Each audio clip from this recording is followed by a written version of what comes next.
મળતી માહિતી અનુસાર નવસારી જિલ્લાના ચીખલીમાં વકીલ અને નોટરીનું કામ કરતા અને ફરિયાદી નીલિન વૈદ્યના નામની સહી સિક્કાવાળી એફિડેવિટની ઝેરોક્સ નકલ ચીખલીના હરણ ગામના પાદરફળિયાના મોહમ્મદ સિદાદની પત્ની ઝુલેખાબેન વિદેશના કામ માટે બીજી એફિડેવિટની જરૂર છે તેમ જણાવતા બીજા વકીલો પાસે ફરતા હોવાનું તેમના ધ્યાનમાં આવ્યું હતું। તેમણે આ નકલ મેળવી તપાસ કરતા આ એફિડેવિટ ગત તારીખ 29 ઓગસ્ટ 2023ના પહેલા કરી હોય અને હાલ નવા એફિડેવિટની જરૂર હોય જે સમગ્ર હકીકત બહાર આવી હતી।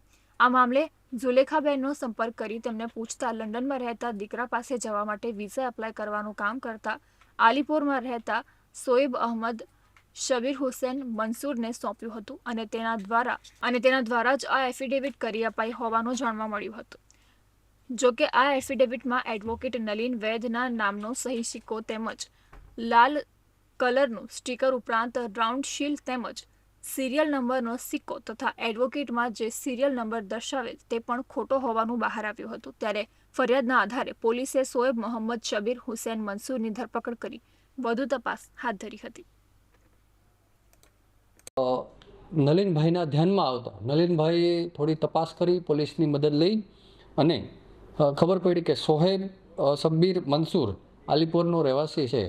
તેણે નલિનભાઈના ખોટા સ્ટીકર જે નોટરીના ઉપયોગમાં આવતા હોય એવા જે લાલ કલરના હોય તે ઉપરાંત ખોટું કાગળો સ્ટેમ્પ બધું ખોટું બનાવડાવી અને ખોટો એનો ઉપયોગ કરેલાની હકીકત આવતા ચીખલી પોલીસ સ્ટેશન ખાતે ગુનો દાખલ કરી અને તેની કાયદેસર ધરપકડ કરી આગળની કાર્યવાહી કરવામાં આવી।